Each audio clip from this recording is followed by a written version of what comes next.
Բարև ձեզ, մենք ուղիղ եթերում ենք, մեզ կարող եք հետևել Հայելի ակումբի եւ Անժելա Թովմասյան YouTube-յան էջերով, ուրիշ թեմաներ էի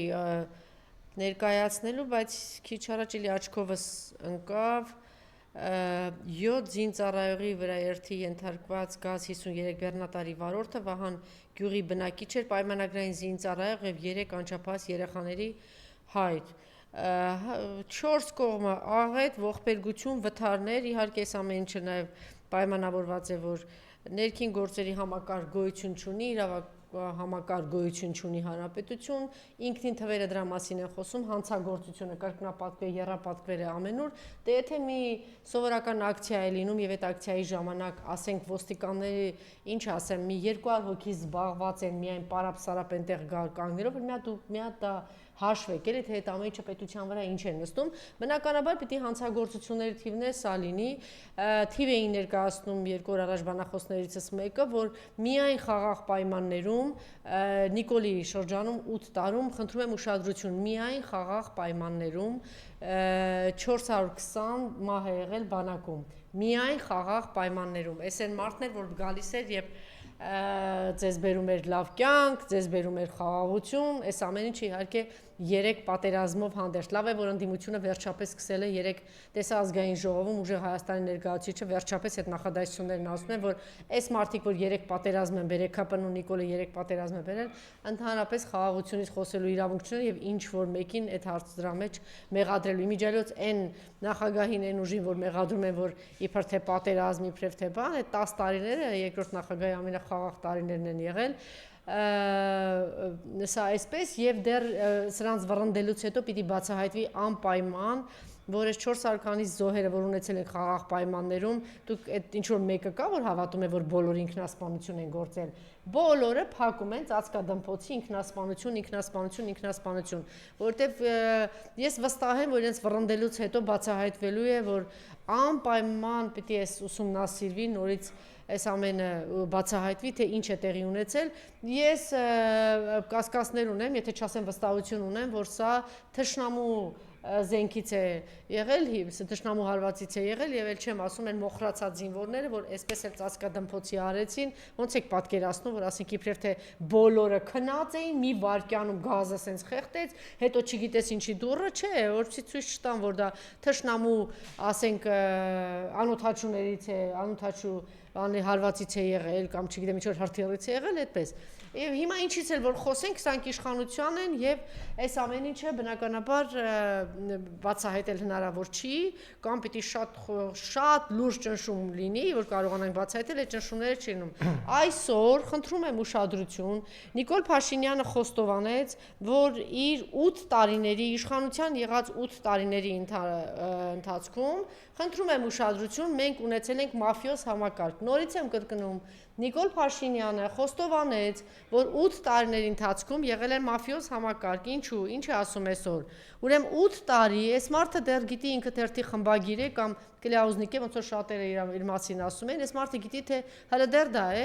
ուրեմն ինչ է ասում, այսօր իրան հարց են տալիս գործարաններից մեկի մասին կամ քաղաքական գործչի ուժի ղեկավարի, ում նկատմամբ բառից բուն իմաստով ահաբեկչություն է տեղի ունենում եւ թալան է տեղի ունենում, Գագիկ Ծառուկյանի մասին է խոսքը, ուղղակի իր ձեռքից ամեն ինչ խլում է, եւ գիտեք ինչ, ես կարծում եմ ավելի ճիշտ կլիներ, որ ինքը նախորդ խոսեր Գագիկ Ծառուկյանի հետ, ասեր, որ պետք է բոլոր գործարանները 10 ինձ, որտեղ այս երկրի թիվ 1 հարուստ տղեն պետք է ես լինեմ, մենք կտեսնենք կյանքը ցույց կտա, եթե ինքը մնա իշխանության այդպես է լինելու, այսօր ինչ է խոսել Գագիկ եւ ոչ թե այսպիսի անշնորհք եւ այլանդակ լկտի ձևերով, հա, հարցակվել Գագիկ Ծառուկյանի վրա։ Գագիկ Ծառուկյանն ու մյուսները, խնդրում եմ ուշադրություն, մաֆիոզ կապերով, այսինքն նշանակում է մաֆիա է գոյություն ունեցել իր ժամանակ, որտեղ ինչ հարց ուզել, լուծել են իմ իշխանության օրոքել։ Այս մարդը ընդունում է, այդպես է թե չի, այդպես չի պարոն Ռոզյան, այս մարդը ընդունում է, որ իր օրոք, այդ թվում նաև իր ժամանակ մաֆիոզ համակարգ է եղել, իր ժամանակ եւ ինչ ուզել արել է, բա դու 8 տարի շարունակ ինչ է իրանում, որ դու 8 տարի իշխանության էիր, ընդ որում 2018 թվականից սկսած քեզ տրվել է բացառիկ լիազորություններ, 2-3 անգամ ընտրություններ են եղել Հայաստանի Հանրապետությունում, դու այդ ընտրություններում խարդախություններով կարողացել ես մնալ իշխանության, բա ում է սա ասում։ Սա այսպես եւ անցնենք մյուս կարևոր հարցին, 3 ակցիա էր տեղի ունենում մեր նախկին գործընկեր Արեգնազ Մանուկյանին էր վերաբերվում, նախկին գործընկեր, հիմա արդեն քաղաքական գործիչ ազգային ժողովի падգամավոր, որ հայտնվել է այսօրվա իշխանության, չնայած այդ բառը ճիշտ չի ասել, կոնկրետ Նիկոլ Փաշինյանի ուշադրության կենտրոնում եւ այսօր ինքը եւս ճնշումների տակ է, կալանավորված է, ահաբեկություն է տեղի ունենում իր նկատմամբ, գիտեք մանրամասները, ունի տարեց ծնողներ, սոցիալական պայմաններում է ապրում, ծանր պայմաններ, չասենք բարվոք, բայց ոչ էլ վիճակում է ապրում եւ ունի անչափահաս երեխա, ճիշտ ասած շատ են խոսում դրա մասին, որ իր անչափահաս երեխային հնարավորություն չի տրվում, բայց ես կարծում եմ ընդհանրապես պիտի այս հարցը շատ ավելի խորքային, ընդհանրապես 1 ժամ ավել չպիտի Արեգնազ Մանուկյանը մնա կալանավորված, րոպե առաջ պիտի Արեգնազ Մանուկյանը լինի ազատության մեջ, կարած արհեստական ինչ-որ մի հատ գործ է անել, ես 3 խոսել եմ դրա մասին ասեցի, որ ձեր ամբողջ թիմը, որ հավաքեք իրար գլխի, իրենց հայրենասիրությամբ, կեսը չունեն, ոչ Անդրանիկ Թևանյանի, ոչ էլ Արեգնազ Մանուկյանի, գոնե ինչ-որ մի բան, որ կարում եք, մի քիչ խելքին մոտ, ես երեկ էլ եմ ասել, այսօր էլ եմ ասում, ինքնիվս վստահ եմ, որ իրենք էլ որևէ մեկը դրան չի հավատում, որ հակապետական ինչ-որ բան, թշնամական ինչ-որ բան կարող էր անել Անդրանիկ Թևանյանը եւ Արեգնազ Մանուկյանը, դուք ծանոթ եք Անդրանիկ Թևանյանի գաղափարներին, մոտեցումներին, քննադատությանը, ինքը դեռ 2018 թվականից խոսում է, ասում է, որ մեր երկիրը օկուպացված է այս անձանց կողմից, որ թուրքական իշխանությունն է այստեղ, թուրքերի իշխանությունն է այստեղ հաստատվել, որ Ադրբեջանը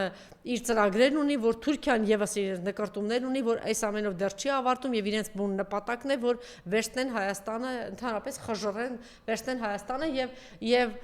ես երեք չառաջօր եմ խոսել դրա մասին, Նիկոլ Փաշինյանը մի խնդիր ունի ինտելեկտի հետ կապված, երբ որ իր դիմաց ինտելեկտուալ մարդիկ են կանգնում, ինչպես օրինակ Անդրանիկ Թևանյանը, Էդգար Ղազարյանը, Արմեն Աշոտյանը, այս դեպքում երբ որ ինքը ոչինչ չի կարողանում անել, ինքը կամ ասում է հարձակվեք իրենց վրա, կամ կալանավորեք։ Այստեղ արդեն ինտելեկտի հարցեր ոչ էլ կարող ինչ-որ բան ասի, թալանել են, տարել են, էս են արել են, չէ, ոչ մի բան արդեն չի աշխատելու, չէ, հետևաբար ինքը այսպիսի բաներ է մտածում, թե ինքը դրա բանն է, դրա վարպետն է, եւ այսօր էլ հարց են տալիս, մի նախադասությամբ շրջանցում է, շատ տեղին մեր գործընկերը հարց տվեց, ես պիտի խնդրեմ, հա, երեկվա ակցիայի հետ կապված ասեմ, հետո արդեն այս վիդեոն կմիացնեք, նախ երեք լավ է, որ այս ակցիան տեղի ունեցավ,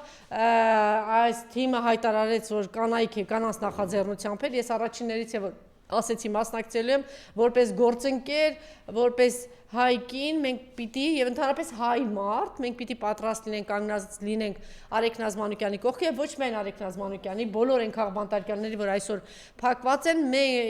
ես էլ եմ 3 մասնակցել, իմ գործընկեր Շողեր Մաթեոսյանն էլ է մասնակցել, Արմին Օհանյանն էլ է մասնակցել, գիտեք, եթե մենք այսքան զբաղված ժամանակ գտնում ենք, ես կարծում եմ մյուսները ուղղակի հատկապես քաղաքական գործիչները, ես չգիտեմ, խայտարակություն է, որ դուք չեք մասնակցել, ինձ համար абսուրդ էր, որ ես օրինակ երեք ինչ թևեր կոչում, ես միասնության թևերը ես չտեսա, որ այնտեղ պարոն Թաթոյան դուք օրինակ որտեղ եք ուրեք, որ դուք ինքներդ մարդու իրավունքների պաշտպան եք եղել, հետո քաղաքական ուժ եք ղեկավարել, абսուրդ է, ես չգիտեմ, սենց բան է, րոպեական ինչ-որ գործիչներից եք սենց բան, հա, նենց լինում է, չէ՞, տենց գործիչներ գալիս են առաջ ու գնում են, абսուրդ է, ծիծաղելի, այդպես քաղաքականություն չեն վարում, ուր էին հասարակական կազմակերպություններ, որ պիտի ներկան, երեք միայն ով էր ներկա, Մարիամ, երեք ով էր հասարակական գործիչներից իրավապաշտպան Լարիսա Ալավերդյանը եւ նաեւ այն կինը, որն է Ինա Կարապետյանցին տեսա, բա ուրիշ ժամանակ 100-200 հասարակական կազմակերպություններ եք, մարդու իրավունքներ, կանանց իրավունքներ, մի հատ կիներ ցես թփրտում է, կանանց նկատմամբ բռնություններ, բա երեք ուր էիք դուք այդ բոլորը։ Մի հատ Ինա Կարապետյան պիտի գար եւ մեկ էլ Լարիսա Ալավերդյանը պիտի ներկա լինեին, որում Ինա Կարապետյանն ես չգիտեմ, զանգել զգուշացրել են թե չէ, կարծեմ ինքը իր կամքով եկել է եւ բայց ինքը միայնակ չպիտի լինի, պիտի շատ շատերը լինեին։ Ուր էր ես երեք այնտեղ չտեսա Ռոբերտ քոչարյանի թիմից, հա, ես տեսա դաշնակցականներ 3 падգամավորներ պիտի իրենք էլ լինեին, ազգային ժողովում խոսեցին, շատ լավ էր, բայց այնտեղ է պիտի խոսեն, այնտեղ է պիտի ներկա լինեն եւ ոչ թե 1 հոգի, 2 հոգի պիտի ասենք շատ մարդիկ ներկա լինեին, շատ լավ էր որ հանրապետական կուսակցությունը ներկա էր, այնտեղ չկար նաեւ ուժեղ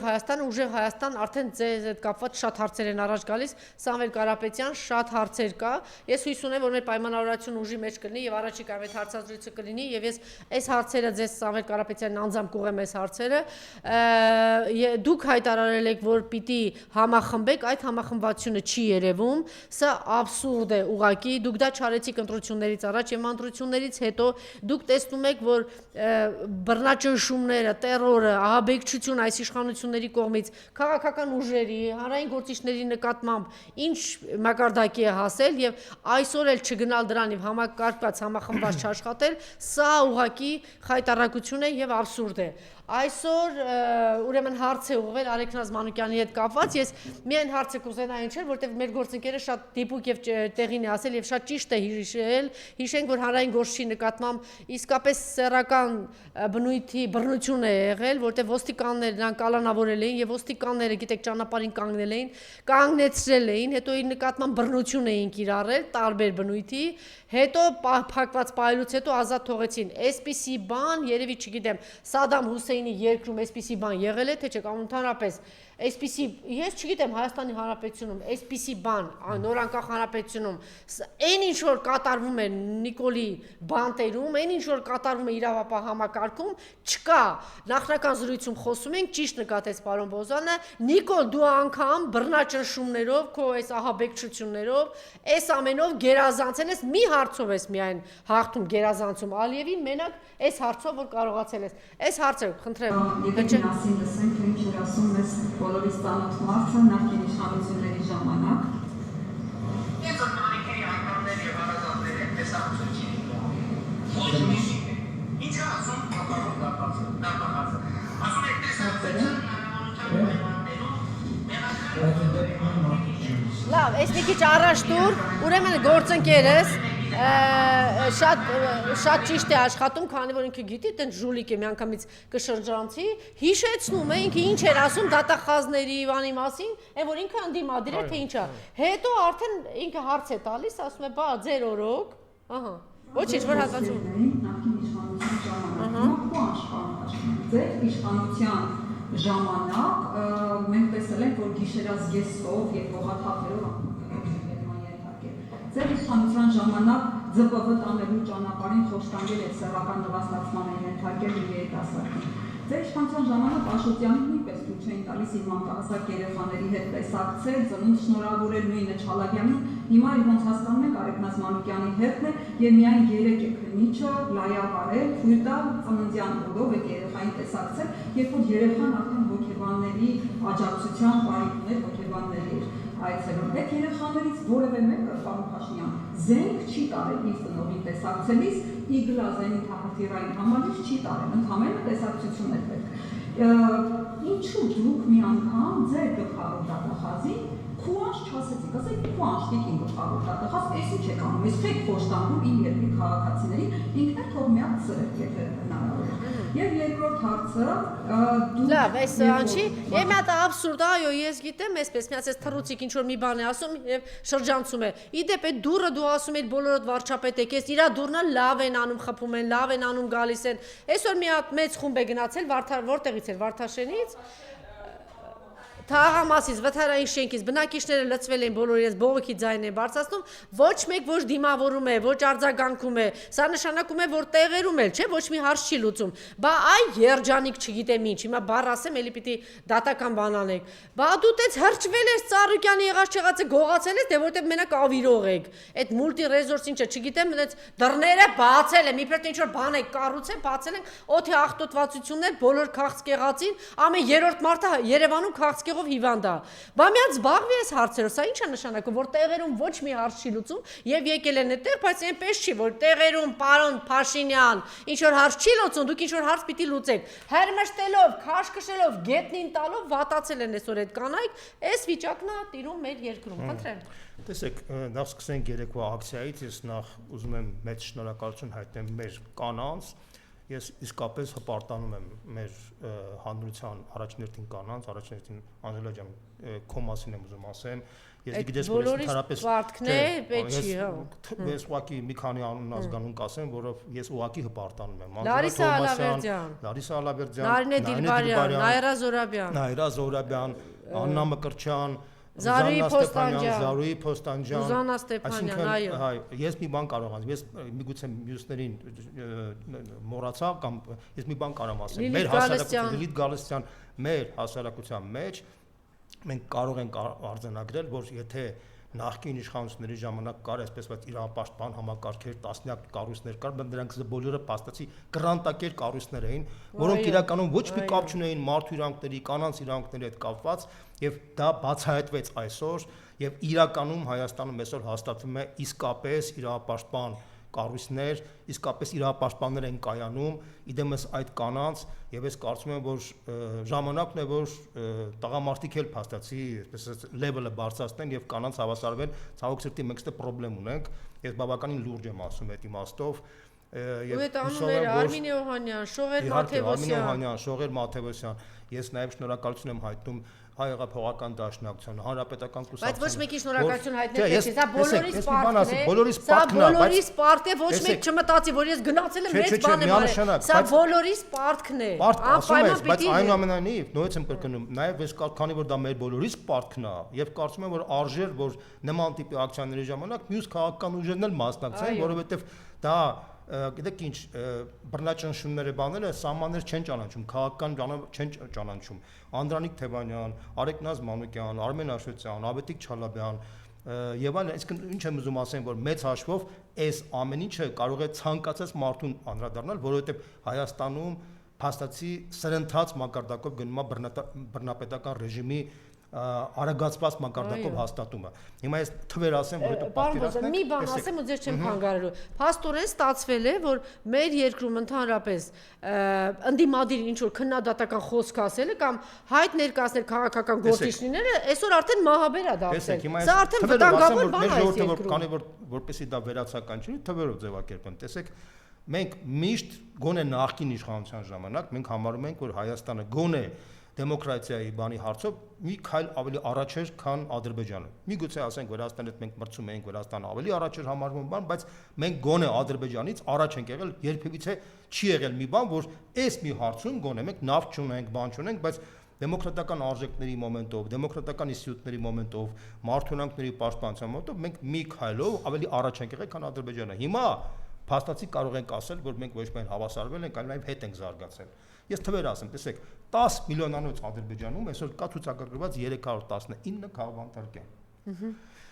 3 միլիոն 700 հազար փաստացի ապրող Վրաստանում կա Transparency International-ի գնահատականներով 91 քաղաքավարական, Amnesty International-ով 120 քաղաքավարական։ 3 միլիոն 700 հազար քանակությամբ Վրաստանում։ Հայաստանում, որտեղ մոտ 3 միլիոն մարդ է ապրում, հա, հազարներով փաստացի գնում է այս բռնաճնշումների քրեական գործեր համատարած, որից արդեն մոտավորապես 240-ից մինչև 250 արդեն կոնկրետ առարկայական քաղաքավարականներ կան։ Հիմա հաշվենք, եթե մենք հաշվում ենք, մենք Վրաստանից մեկ շնչի վրա 2 անգամ ավելի շատ քաղաքավարական ունենք եւ մոտավորապես 2.5 անգամ ավելի շատ քաղաքավարական ունենք, քան Վրաստանը մեկ շնչի վրա, որտեղ 10 միլիոն Ադրբեջանը, 3 միլիոն Հայաստանը որ հաշվենք, սա աննախադեպ է, ինչ որ ասում են թե աննախադեպ, Այդտեղ աննախադեպ է։ Այո, իսկապես 18 թվականին Հայաստանը աննախադեպ թիվ է արձանագրել, ինքը գերազանցել է Ադրբեջանին բռնաճնշումների մասով։ Մենք կարող ենք կակետավոր շնորհավորենք այս իշխանություններին եւ հատկապես Ուրսուլա ֆոն դեր Լայենին եւ այսօրվա ԵՄ-ի վերնախավին, որոնք փաստացի կեղծավոր ձևով քննադատում են Վրաստանի այսօրվա իշխանություններին, արդյունքներ են կոկորտիլոսի արդյունքներ են բանանում, որում այն պարագայում, երբ որ այնտեղ այդ բռնաճնշումների որոշակի ինչ-որ հիմքեր կային, որովհետև հիշում եք թե ինչ մեծ բախումներ եղան ոստիկանության հետ, հիշում եք այդ վերջին 24 թվականի ընտրություններից հետո, երբ որ այնպես չէր, որ ասենք իրանք շատ մեղմ խաղաղ ցույցեր էին անցկացնում, չեմ ուզում այդ բաների մեջ մտնել, բայց Հայաստանում նման բան չլինելու չեղավ, եւ Հայաստանում այս մասշտաբի բռնաճնշումները սա համարժեք է Ադրբեջանի հանդարտ պայմաններում բռնաճնշումների, ընդ որում մեր մոտ քանակ ավելի անց է։ Սա ինչի մասին է խոսքը։ Սա նրա մասին է, որ Հայաստանում իսկապես դեմոկրատիայի բաստիոն գնահատված Հայաստանում փաստացի բռնաճնշումների մակարդակով մենք առաջամարտիկ ենք դարձել։ Այդ իմաստով մենք բռնաճնշումների բաստիոնն ենք դարձել այս տարածաշրջանում։ Բայց մի հարց, իսկ ինչով է պայմանավորված նախկին իշխանությունները ավելի լավն էին, քան այսօրվա իշխանությունը։ Ես ասեմ, որ ես ընդհանրապես համակարգերին եմ հավատում, ոչ թե անձերին։ Նախկին իշխանությունները կաշկանդվում էին, որովհետև քանի որ նախկին իշխանությունները վարում էին բալանսավորված քաղաքականություն Ռուսաստան արևմուտք, եւ քանի որ բալանսավորված քաղաքականության վարում են, իրանք մանրադրամի դեր չէին կատարում ոչ արևմուտքի համար, ոչ Ռուսաստանի համար։ Եվ արևմուտքը կաշկանդված չէր քննադատելու նախկին իշխանությունը, եթե ինչ-որ չափեր էր անցնում, կարմիր գծեր էր անցնում իշխանությունը։ Այս իշխանությունը, քանի որ բառից իմաստով խամաչիկային իշխանությունն է արևմուտքի կողմից, արևմուտքը իրան դիտարկում է որպես իր սեփական իշխանությունը, իր սեփական իշխանությունը, քանի որ չի քննադատում, ինքը դե ֆակտո խրախուսում է, եւ այսինքն այս իշխանությունը ըստ էության տորմուզներ չունի բռնաճնշումների մարտով, որտեղ ինքը գիտի, որ ԵՄ-ից ինքը քննադատություն չի ստանալու, հասկանում եք, իսկ ԵՄ-ն մեր հասարակության մեջ ընկալվում է որպես վերին դաս, որը այսպես ասած դասեր է տալիս, թե ինչ է նշանակում մարդու իրավունքներ եւ այլն եւ այլն։ Հիմա արդեն դա փլուզվում է արդեն մեր հասարակության մեջ։ Բարեբախտաբար այն քաղաքենի զանգվածը, որ միջի հիմա անկեղծորեն մտածում է, որ իսկապես ԵՄ-ն է թելադրողը մոդայի, ասենք մարդու իրավունքների, ինքը վաղուց արդեն այդ դերը չի կատարում, ցավոք սրտի եմ ասում, բայց փաստ արձանագրն ենք հետեւյալն է, որ այս իշխանությունը բացացի բոլոր սահմաններն անցել է, այն ինչ որ կատարվում է Արեգ Նազ Մանուկյանի նկատմամբ, դա ուղղակի բոլոր սադիզմի սահմանները անցնող process է։ Այդ կինը բարից բունի իմաստով անմեղ է, իրան բոլորը հասկանում են, շինծ ու մեղադրանք են։ Խոշտանգում են, ինչ են խոշտանգում, ես ուզում եմ որ մարդիկ հասկանան։ Խոշտանգում են, որպեսի Իրան ենթադրյալ մակարդակով ինչ-որ բան մեղադրանք են դրել, որպեսի հոգեբանական ճնշման արդյունքում ինչ-որ բան ստանան, որպեսի Անդրանիկ Թևանյանի գործը լիարժեք լինի, որտեղ փլուզվում է այդ գործը, գործ չկա այնտեղ, օդ է, ոչ մի բան չկա։ Ավելին կարամ ասեմ, հիմա որոշակի մեղադրանքների փոփոխություն է կատարվում, հետագայում մենք ավելի բան խոսանք, էլի, որտեղ իրանք տեսնում են, որ որևէ հիմք չկա դրա տակ, հա, բայց քանի որ որպեսի ուզեն թքեն կպցնեն, այդ կնոջը փաստորեն, այսպես ասած, արեստական մակարդակով ձերբակալել են, որպեսի ճնշման արդյունքում երեխայի վրա ազդելու արդյունքում հոգեբանական ազդեցության արդյունքում ինքը ինչ-որ բանը արեստական ցուցմունք տա, որպեսի դա կարողանա հեշտացնի Անդրանիկ Թևանյանի բանի վրա, բայց իրանք չեն ճանաչում Արեգ Նազ Մանուկյանին։ Արեգ Նազ Մանուկյանը Հայաստանի կանանց ամենաբարոյական, բանի մարտական իմաստով ամենապատրաստված կանանցից մեկն է։ Շատերը չգիտեն, ես ավելի մոտիկից եմ ճանաչում, եւ ուղղակի այս իշխանությունը, քանի որ իր տեսակով է չափում, իրանց թիմի կանանց մակարդակով է չափում, ինքը ենթադրում են, որ ինքը մտածում է, որ կարող է տենց ազդեցություն թողնել։ Այդ կինը բացարձակ անկեղծ բան է, եւ պատկերացրեք ինչ մակարդակի ճնշումներ, որ փաստացի վերաքննիչ դատարան մենք դիմել էինք վերաքննիչ դատարանը, փաստորեն 2 շաբաթ հետաձգեց։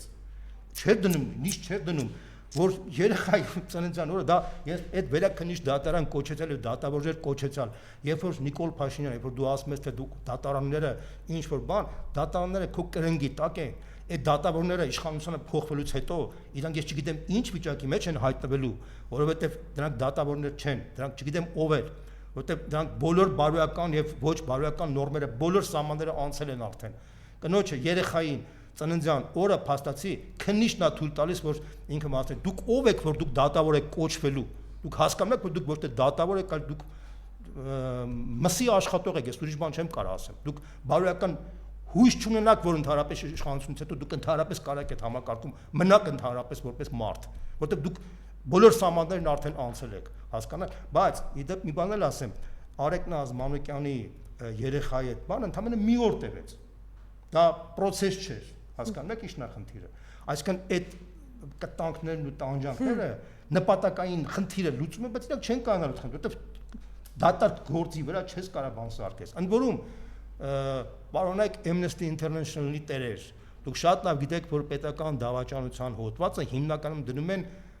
առավել պարկեշտ, առավել մաքուր մարդկանց վրա, դրա վառապացույցը շատ լավ գիտեք, թե ինչ օրինակներ կան Ադրբեջանում, որովհետև երբ որ մարդու վրա չեն կարող կարեն ուրիշ գործ, ստիպված պետական դավաճան, եւ դուք շատ լավ գիտեք դրա մասին, բայց ձգապես լռում եք, որովհետև դուք արդեն բարոյապես պրծել եք որպես միջազգային կառույց, պրծել, դուք արդեն գոյություն չունեք, Դուք այլևս չեք կարա, մենք ամեն ինչ անում ենք, որ եվրոպական տիրույթում էլ դուք որպես փչանակ, որպես փչազգային դեսպանատներն էլ են չեք իրավունք չունեք այլևս խոսել մարդու իրավունքների մասին, Ֆրանսիայի Ուկրաինայի ժողովրդի բանի մասին, դուք այլևս մենք ամեն ինչ անելու ենք, որ եվրոպական ժողովուրդները վերջնականապես հասկանան ձեր իրական դերն ու դերակատարումը։ Եթե Տիկին ֆոն դեր Լեյեն դուք մտածում եք, որ դուք անպատիժ եք մնալու, որ միլիոնավոր մարդիկ են կոտրվում Ուկրաինայում եւ Ռուսաստանում եւ այդ երկրները ժողովուրդները ձեզ ներելու են, դուք չափազանց սխալվում եք, որովհետեւ այն ինչ որ դուք հիմա արեցիք միլիոնավոր մարդկանց հանդեպ Միջին Արևելքում Ինչի երկու համաշխարհային պատերազմներ ովքեր են երկու համաշխարհային պատերազմներ ծնվեցին Իրանք են բերել բանը Հիտլերը, Մուսոլինին, Գեբելսը դրանք ասիացի չէին, դրանք եվրոպացի էին, Տիկին ֆոն դեր Լեյեն եւ ձեր դուք դրանց ժառանգորդն եք թե բաստացի։ Մենք հիմա տեսնում ենք, որ այն ինչ որ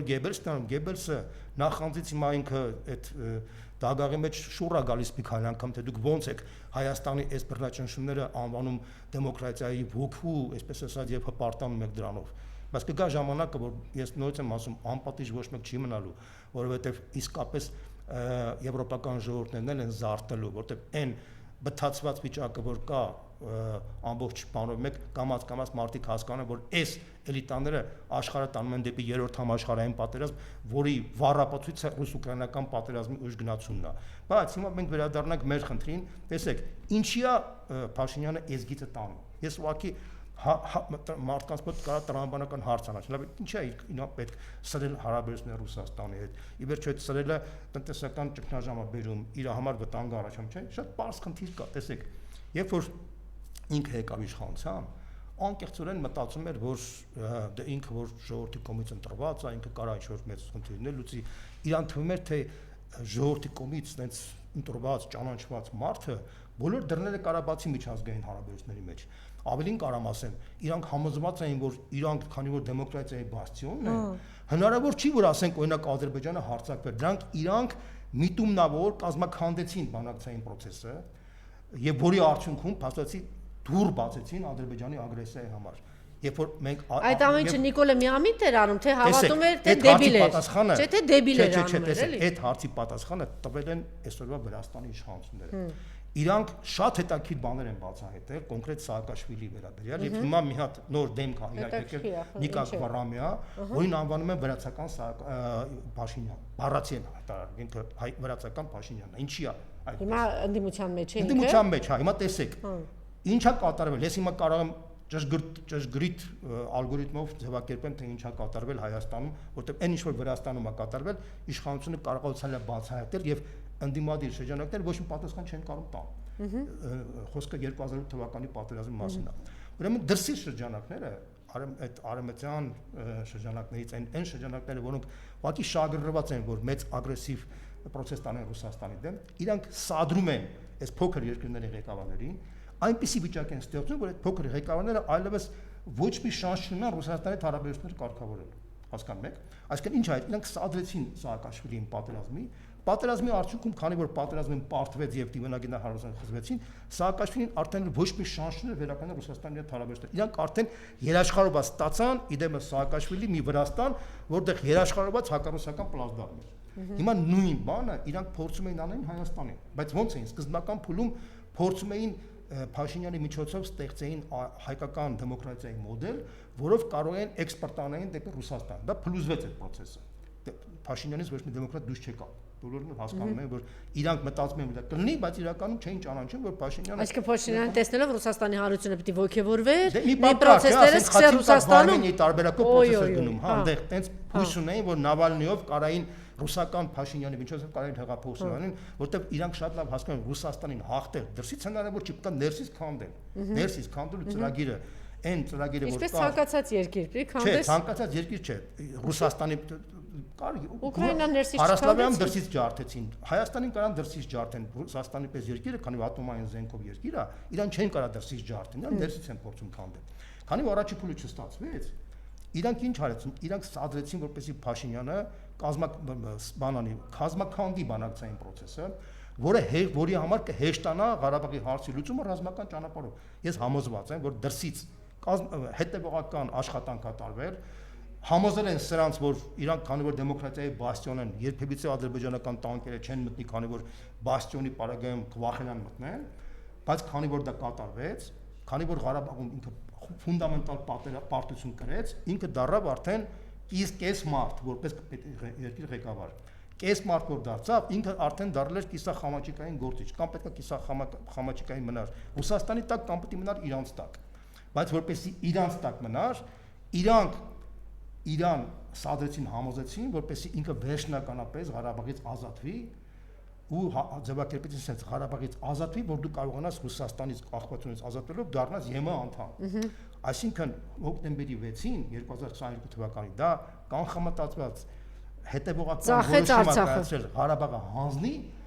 բայց որպեսզի դու Ղարաբաղը հանձնում ես, դու որպեսզի քո իշխանություն լեգիտիմություն ունենա, դու պետք է ինչ ես, ասում ես Ժորժ ջան, Ղարաբաղը հանձնում ենք, որպեսզի լավ ապրենք, իսկ ոնց լավ կապրենք, ԵՄ-ի անդամ դառնանք, լավ կապրենք, որտեղ ԵՄ-ն լավ տեղ է ապրելու, չէ՞։ Այսինքն ԵՄ անդամություն դառնալը իր համար դառնալ է լեգիտիմ հիմք,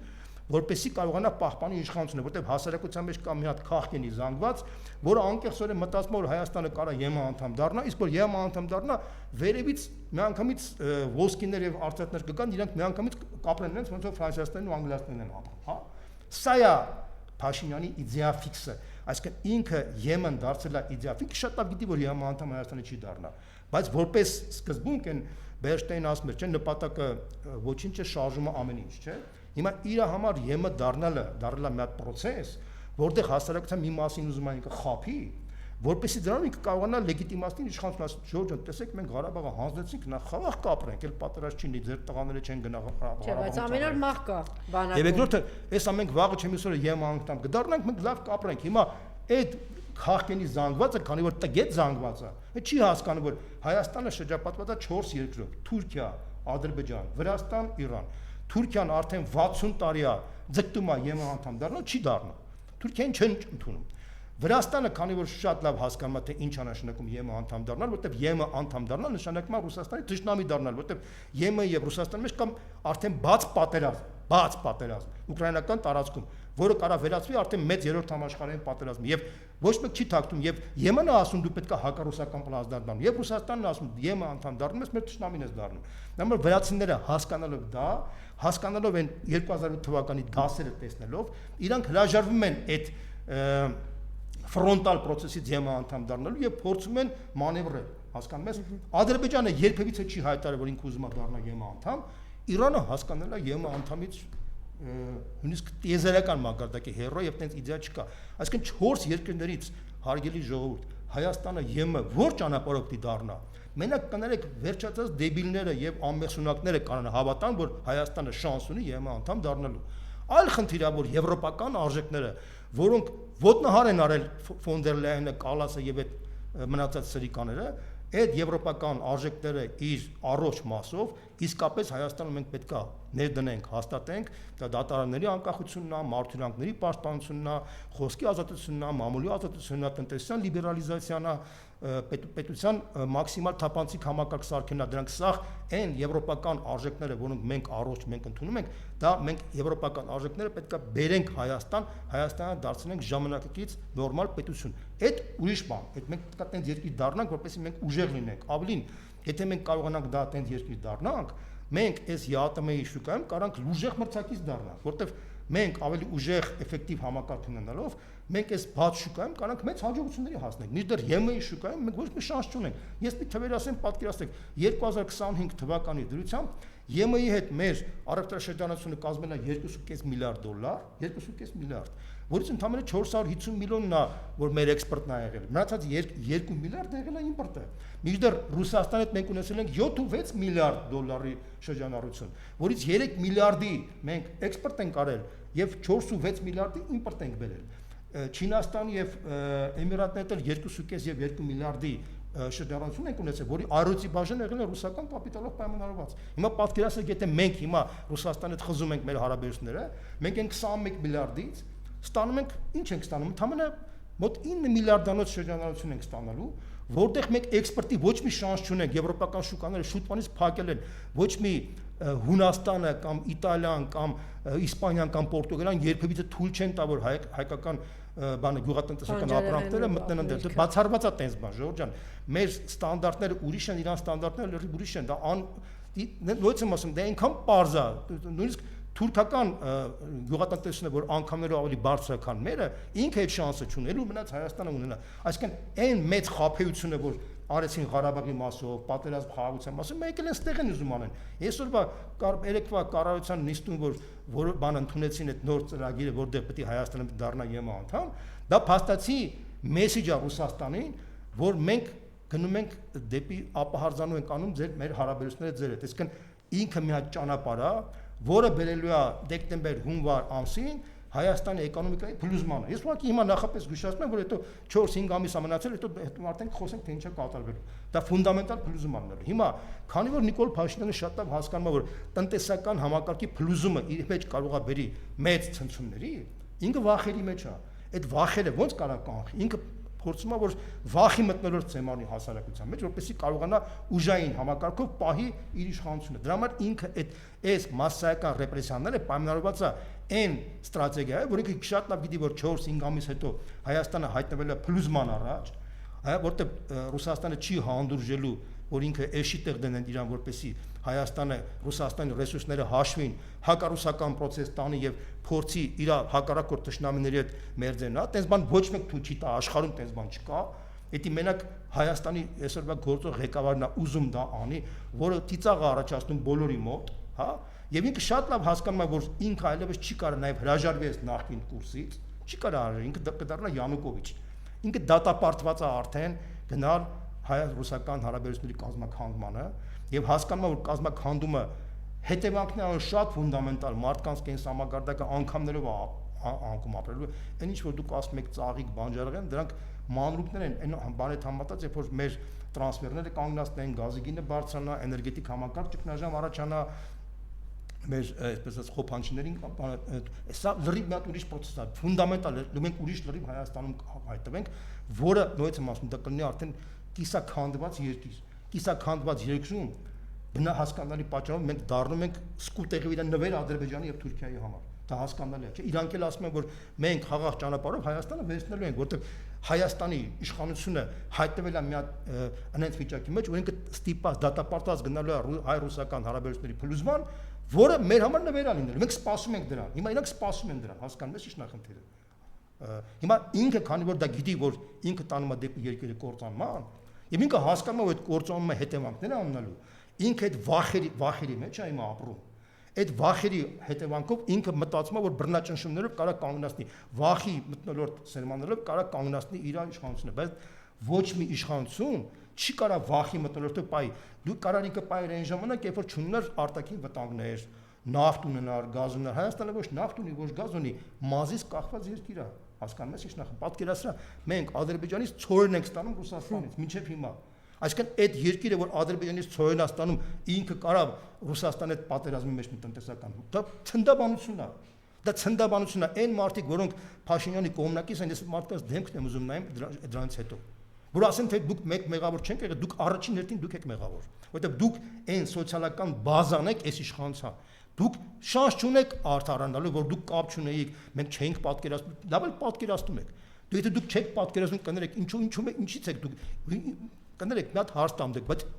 ձեր ապրելու իմաստը ո՞րն է եթե ձեր պատճառով երկիրն է փլուզվում ձեր պատճառով ձեր հարևանն է փլուզվում ձեր պատճառով ձեր հարևանի երեխան է տուժվելու բայց դուք ինչ բարոյական իրանքով եք այս երկրում շարունակելու ապրել ես այդ հարցը ուզում եմ տամ այդ 4-5 ամիս հետո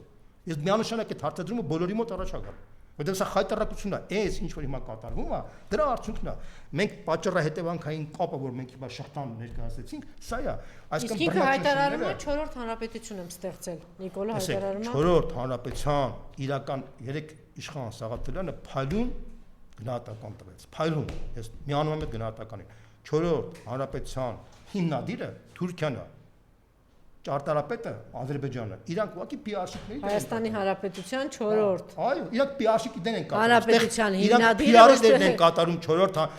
հանրապետությունը դա Հայաստանի կործանման process-ն է որից հետո հաջորդ քայլը լինելու է հայ-ադրբեջանական պետություն հետո որից հետո դառնալու արևմտյան Ադրբեջանը փուլերով է գնալու այդ ամեն ինչը Հասկանում եք ի՞նչ նախնդիրը։ Շատ լավ։ Այս փոփոխություններին ինչ կասեք, որ Ալենին հանեց տարավ աղքի նախագահ։ Ինչ գնահատական կտա։ Ես չեմ ուզում այդ որևէ նշանակություն չունի, որևէ արժեք չունի։ Շատ լավ։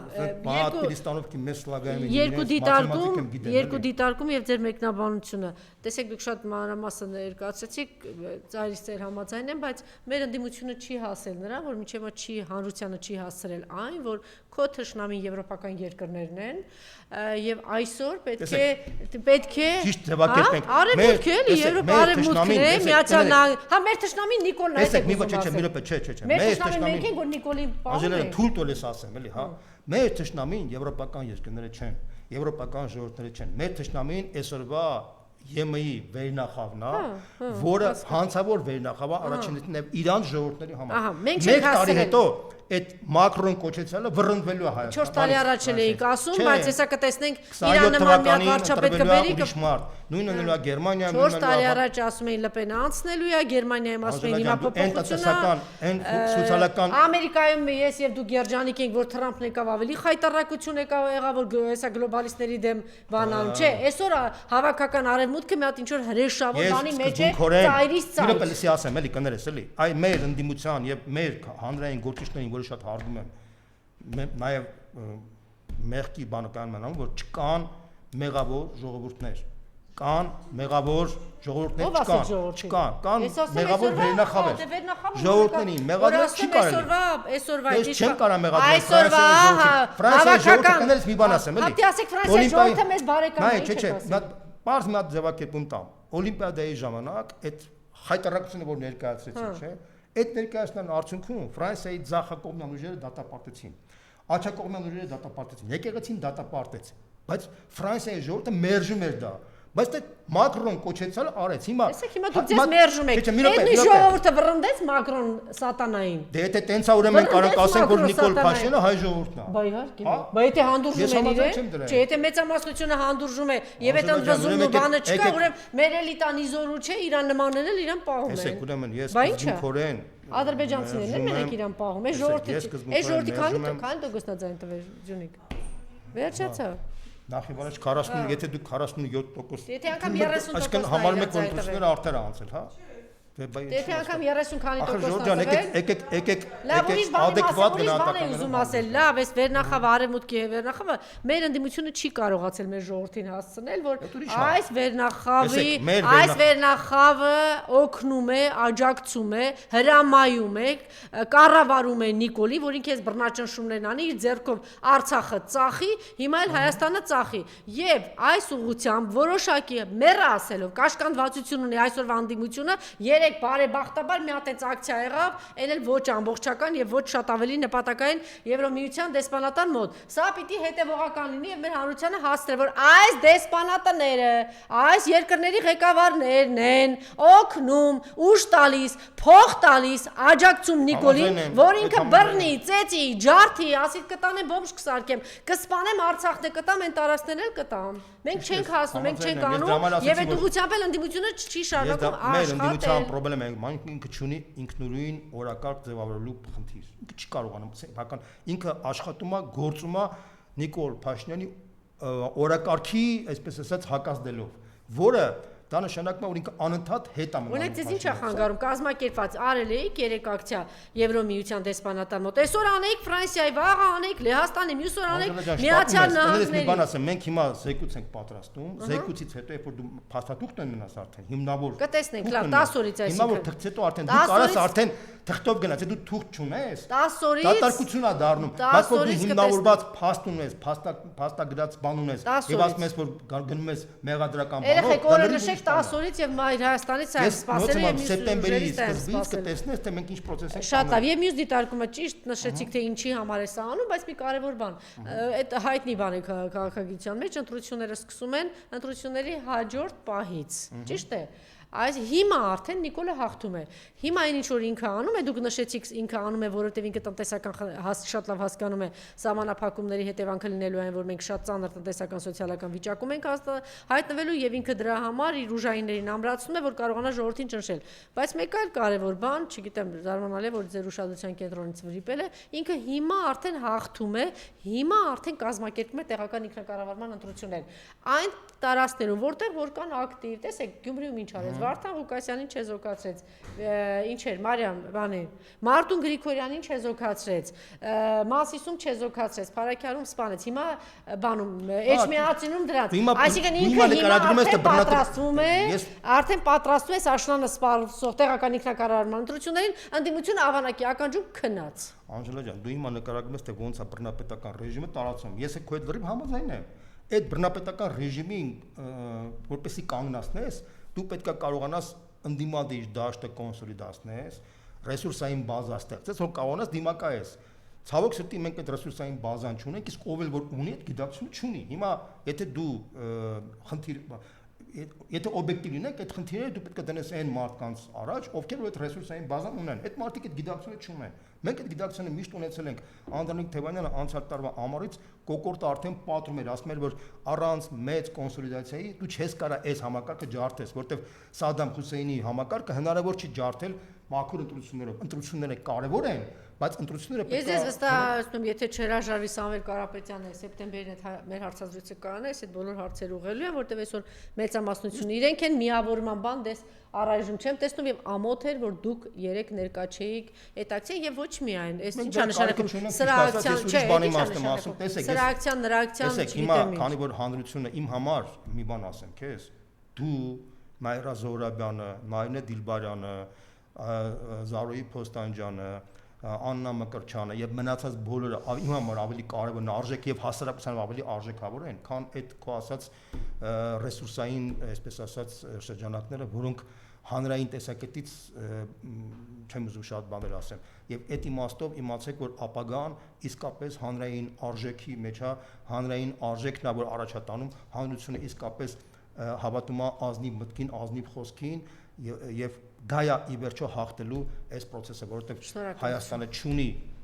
բազա բռնապետական ռեժիմի խորացման համար։ Շնորհակալություն։